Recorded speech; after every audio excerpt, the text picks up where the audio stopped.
What's going on, boys and girls? What's up, world? Austin John Plays here, and today we're going to be doing a fun little project to get ourselves a custom Nintendo Switch Pro controller. So I actually have a little bit of a collection of Pro controllers, including the Super Smash Bros. Pro controller. I don't have the Xenoblade one, but I do have a custom red and white Austin John Plays one. Shout out to Colorware for sending that over, as well as their NES style controller, which is pretty dope.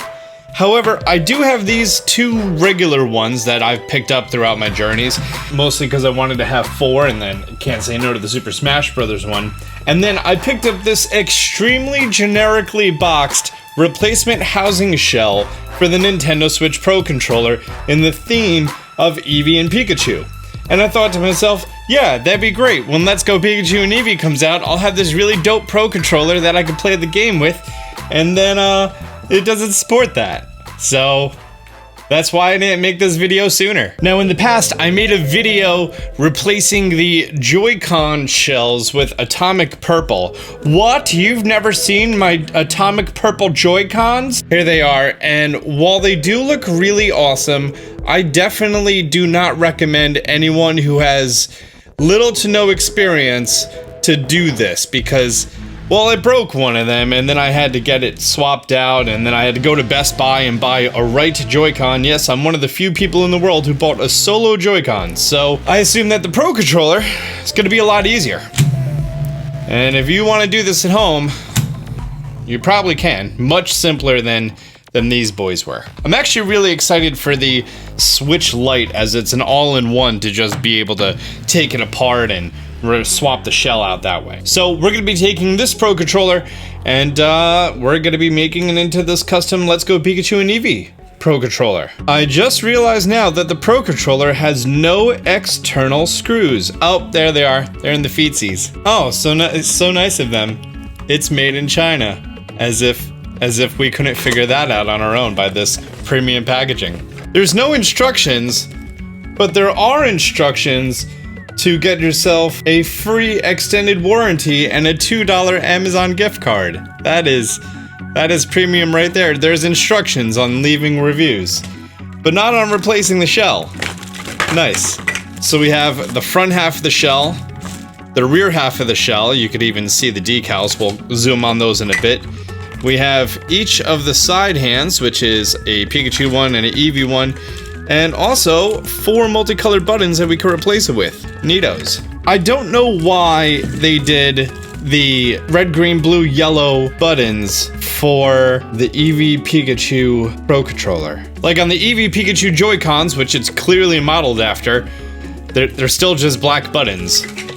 But we have the colors matching now, so yay. The front half of the decal has a whole bunch of inscriptions of Pikachu, and then that's Pichu.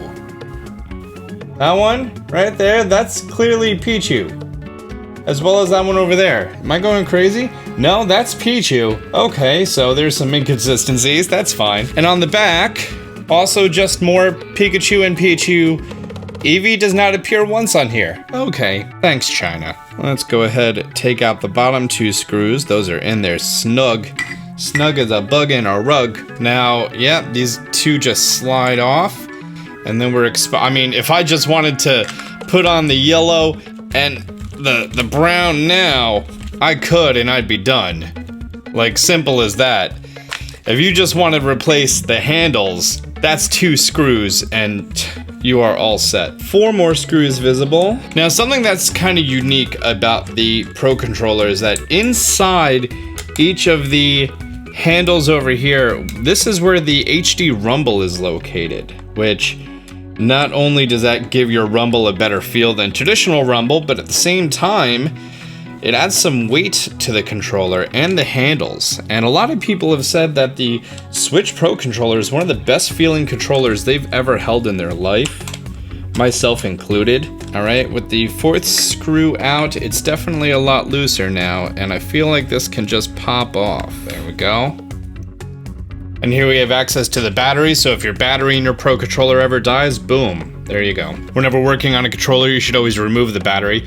This reminds me of like old Nokia phone batteries. It's 1300 milliamp hours. That thing lasts for freaking ever. We have one more screw down here, two little boys right at the top. And we have two more super hidden screws located right there to get rid of. And from there, oop, just lifts right off. As we lift it off, we want to make sure that the ribbon cable that's on here stays perfectly intact. Looks like this, it just pulls out gently. And lastly, we need to detach this motherboard from the front plate, which seems easy enough. I mean, when compared to the Joy-Con, that was a nightmare and a half. This is a cakewalk here. Those three screws come off, and then one more here on the side. And that should be everything. Beautiful. So that's the interface of how the buttons connect and everything else. And now it's our option if we want to go ahead and replace the 4 plastic pieces, and just so it stands out a little bit more, I think I'm gonna, even though it's, you know, completely different from the actual Joy-Cons. Oh, look at that. The actual cutouts for each individual button are different. So you couldn't put the A inside of the B, even if you wanted to. Like, it just doesn't fit. That's pretty neat. Nintendo making things dummy-proof. You know what they say, if you make something dummy-proof, someone's gonna make a better dummy. I just realized that I put this in the old housing instead of the new one. The plastic itself feels a little bit, I guess, cheaper. Like, it doesn't have as nice of a coating, of a finish to it. I always like to do this very slowly and precisely, swapping out the individual buttons to make sure that, you know, you're not just kind of randomly trying to squeeze them all in there and playing, oh, does circle fit in the square? It doesn't. I also think it's really neat that they decided that the Pro Controller would be semi-transparent in the first place. Good move on them. Don't know why they didn't do it with the Joy-Cons. That would be neat. So now with all of the original buttons and our new buttons in the shell, I'm really happy we didn't have to take apart the trigger assembly, because that was a little bit of a pain on the Joy-Cons, that's for sure. Remember to start all your screws and then tighten them down afterward. The new plastic is a little tight, like the actual standoffs for the screws. I'm just being brand new. Could also use this opportunity to clean off the joysticks because I like to accumulate a little bit of crud right around the inner ring. Fantastic. Lay the ribbon back into place, lock it back in. Oh, by the way, I've decided to not do the back because I don't like the back, and my hand is going to be feeling the back quite a bit. And if I don't like the feel of the plastic, that's okay for the front, but for the back, well, I'm going to have to endure that all the time. Before even putting it together, you can kind of see what it's going to end up looking like, which is pretty neat. Yeah, the colored face buttons definitely give it some life. While putting it back together, I realized that what they've done for the color scheme of the screws is actually really smart. So these silver screws are the only screws you need to take off if you need to get to the battery for whatever reason. You essentially take out none of the black screws, plug it in and test it and make sure that it works. My Smash Pro controller, let's plug this bad boy in.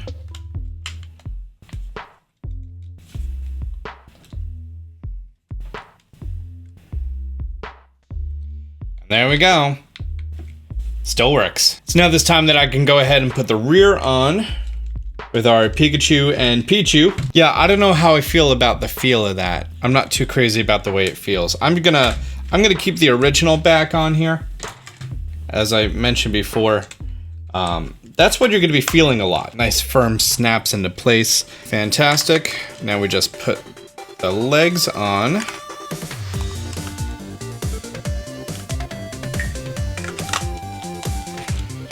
And our last two screws at the very bottom. With the new screw standoffs that support it, just to screw it in very slowly with love and care and precision.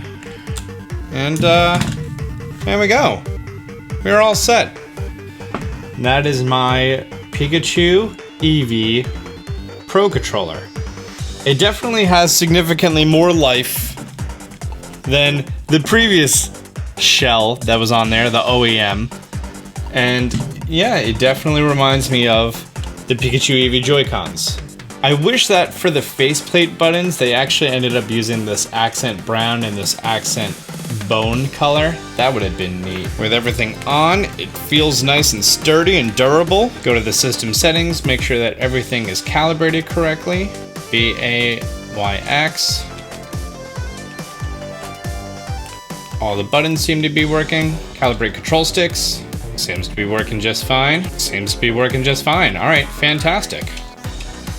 So yeah, after it's tested and everything, we know it works perfectly fine. That is my brand new custom Pro Controller. I just realized that the name of the mod is called Super Switch, and it's a modified Switch logo.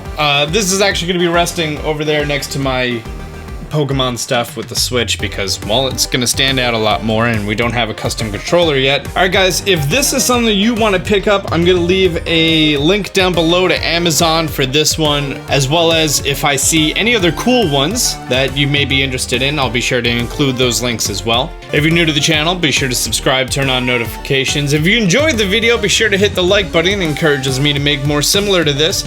Until next time, Austin John out.